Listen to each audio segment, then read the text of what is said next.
ආයුබෝවන් දරුවනේ ඔයාලා හැමෝම ඉතාමත්ම ආදරයෙන් මගේ YouTube නාලිකාවට පිළිගන්නවා. මම අද පාඩමෙන් කරන්නේ මේ whose is this කියන ප්‍රශ්නේ උත්තර අරන් තිනවා it's mine yours etc. මුලින්ම බලමු I we you he she they. ඔන්න subject pronouns කලින් වීඩියෝ එක කතා කරලා තියෙනවා. ඊට පස්සේ වීඩියෝ එකේ කතා කරා මං my our your his her their මේගොල්ලෝ ඇවිල්ලා possessive adjectives ඒගොල්ලෝ ගැනත් කතා කරලා තියෙනවා. මං අද කතා කරන්නේ mine ours yours his hers theirs කියලා කියන්නේ possessive pronouns ගැන. ඊට පස්සේ අපි බලමු මේ possessive pronouns කොහොමද වාක්‍යවල යොදන්නේ කියලා. ඔන්න උදාහරණයක් තියෙනවා it's my money. ඒ මගේ සල්ලි කියලා කියනවා. possessive pronoun එකක් දාලා අපි මේ වාක්‍ය කියනවා it's mine. ඒක මගේ කියලා.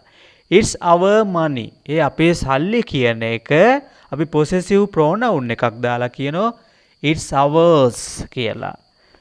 it's your money කියන එක අපි possessive pronoun එකක් දාලා කියනවා it's yours කියලා.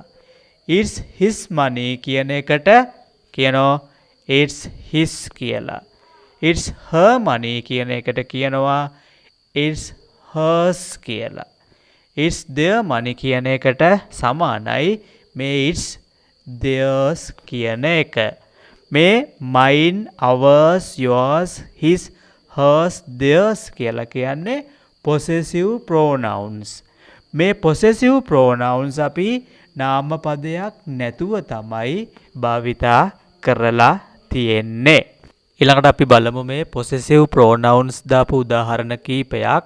පළවෙනි වාක්‍ය is this book mine or yours?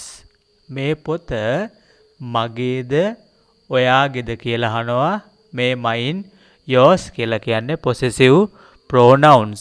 උදාහරණංක දෙකේ කියනවා it's their problem not ours. මෙතනදී මේ ours කියලා කියන්නේ possessive pronoun එක. මේක සිංහල තේරුම වෙන්නේ ඒක ඒගොල්ලන්ගේ ප්‍රශ්නයක් අපේ එකක් නෙවෙයි කියලා කියනවා. උදාහරණංක 3 I went out to meet a friend of mine. මම එළියට ගියා මගේ යාළුවෙක් මුණ ගැහෙන්න කියලා කියනවා.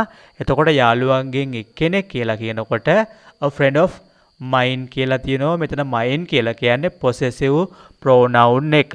මම මුලින් මාතෘකාවේ කතා කළා whose is this කියන මාතෘකාව. මේක කාගේද කියලා අහන එක. ඔන්න බලමු පළවෙනි ප්‍රශ්නය. whose book is this? මේ පොත කාගේද කියලා අහනවා. it's mine.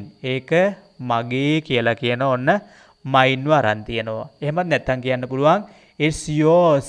ඒක ඔයාගේ කියලා කියන්න පුළුවන් ඔන්න yours අරගෙන තියෙනවා. දෙවැනි ප්‍රශ්නය whose car is this? මේ කාර්යය කාගේද කියලා අහනවා. එතකොට කියනවා this is ours. ඒක අපේ කියලා කියනවා. එහෙමත් නැත්නම් කියන්න පුළුවන් this is theirs. මේක ඒගොල්ලන්ගේ කියලා තව ඕනනම් අපිට කැමති possessive pronoun එකක් දාලා මේ ප්‍රශ්නවලට උත්තර හදාගන්න පුළුවනි.